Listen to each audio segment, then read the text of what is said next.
Dragonflight Season 1 begins December 13th, which is just a matter of days from now, so I hope all of you guys are prepared. I know a few of you newer people have been asking me, is this all that there is to do? So I have to explain that, no, this is just the beginning, we're kind of in a lull phase, we're waiting for the actual season to start, and that's when all the fun stuff takes place. So this video is going to cover everything that happens in Season 1, and it's going to be kind of a refresher just to remind everybody what's happening. But before we get into the video, I would just like to ask you guys that if you haven't already, to please subscribe to my channel, because I'd really appreciate your support. Alright, so the first thing, and I would argue the biggest feature, is the raid.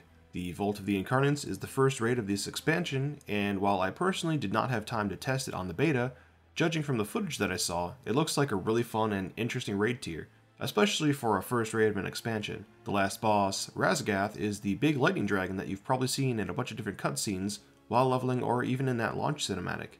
So Blizzard is releasing the different difficulties of the raid a little bit differently this time. Usually they put out normal and heroic, and then mythic comes at a later date. So this time, normal, heroic, and mythic all come out on the 12th. As far as LFR goes, you're going to have to wait a little bit longer to get into that. For LFR, they're going to be releasing it into 3 phases, one for each wing.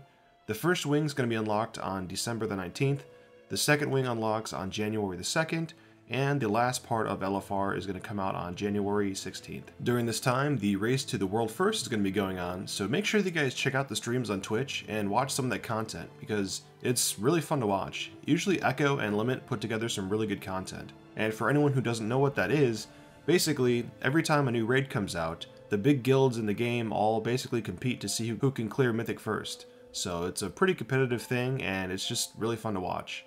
Another major feature being unlocked is Mythic Plus, and this is really an important thing to keep in mind with Mythic Plus this time around, is basically that normally every time we get a new expansion, all of the new dungeons that come with that expansion are playable in Mythic Plus, but they're not doing that this time. So this time around, we're only getting 4 of the new dungeons in this season of Mythic Plus, and then we're going to be getting 4 old dungeons from old expansions. So for this first season, the dungeons that we're going to be playing are the Ruby Life Pools, the Nakhud Offensive, the Azure Vault, and the Althgar Academy.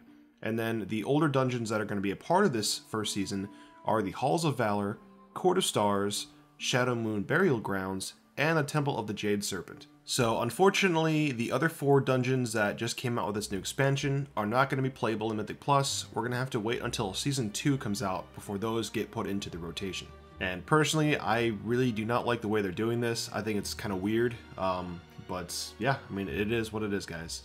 So the other thing to keep in mind about the new Mythic Plus season is we're going to having a new affix called Thundering. So the first thing about Thundering is that every keystone that has Thundering in it, those mobs are all going to have 5% more health just overall. And then every 75 seconds, you guys are going to have to dodge some kind of AoE mechanic, and if you don't, you're going to take nature damage and get stunned for 1 second. Afterwards, there will be up to 5 players that are going to get picked for a buff, and there are 2 different kinds of buffs. One is going to look like a blue lightning orb, and then one's going to be more of like a whitish kind of wind-looking orb. When you get these buffs, you're going to have 30% more damage and healing for 15 seconds. And that may sound cool on paper, right? But there is a big catch to it. So after 15 seconds, if you do not get rid of your debuff, you're going to get stunned for 5 seconds and take a huge amount of damage. So the way you get rid of this debuff without taking a crap ton of damage is, remember how I said that there's going to be 2 different buffs, a blue and a white orb?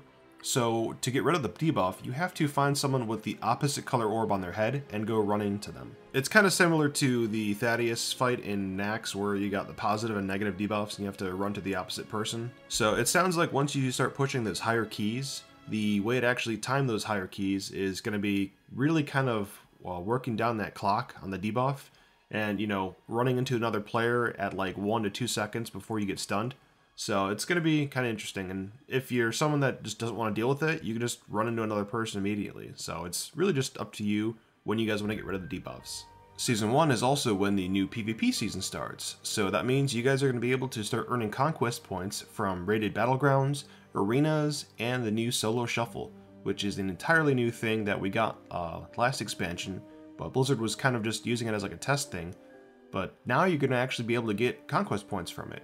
So it's going to be perfect for those people that want to do arenas that just don't have the time to look for a group and, You know, they just want to get in and get out, so it's going to be really fun, and that's definitely something I'm going to be trying this time. Unfortunately, Blizzard still has yet to do what I want them to do for PvP, and me personally, I want them to put a solo rated battleground queue where, you know, you're doing like the epic battlegrounds. I'm not a big fan of like the smaller ones like AV, AB, all that stuff. I want to just do solo queue AV 24/7. I know I'm kind of weird like that. Yeah, I'm still holding out for that. So then we're also getting the world bosses unlocked. So each week we're going to have a random world boss to kill in one of the different zones. There's 4 dragons. They're all elemental themed.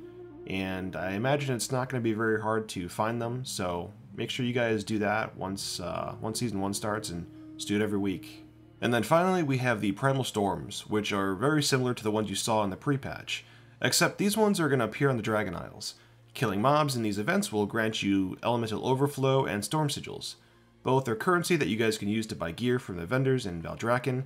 Just keep in mind that the elemental overflow is an easier currency to gain, and it's one that you can endlessly farm. However, storm sigils can only drop 4 per week, which means you can only get 1 for each elemental boss. And then finally, the Inspiration Catalyst is going to be unlocked on January 25th. It's very similar to the Creation Catalyst from Shadowlands, except this new version doesn't require any kind of currency. It's going to be there for a form of bad luck protection if you guys don't get any tier gear. And the only thing to it is that it's going to have charges, so you're not going to be able to just like use it that on the 25th and then just get a full set that day. But the charges on it do kind of warm up over time, and the longer the season's out, the easier it's going to do. So it's going to be really good for mainly alts, but also not too bad for your main character for, you know, if you're trying to get that last tier piece. So yeah, that should wrap up this video. I hope you guys are having fun and are excited for Season 1 to start. But let me know in the comments what you guys are more excited to do. Are you guys looking to do Mythic Plus or raiding more? Make sure you guys leave a like on this video and subscribe to my channel before you go. Thank you so much for checking out this video, and I will see you guys in the next one.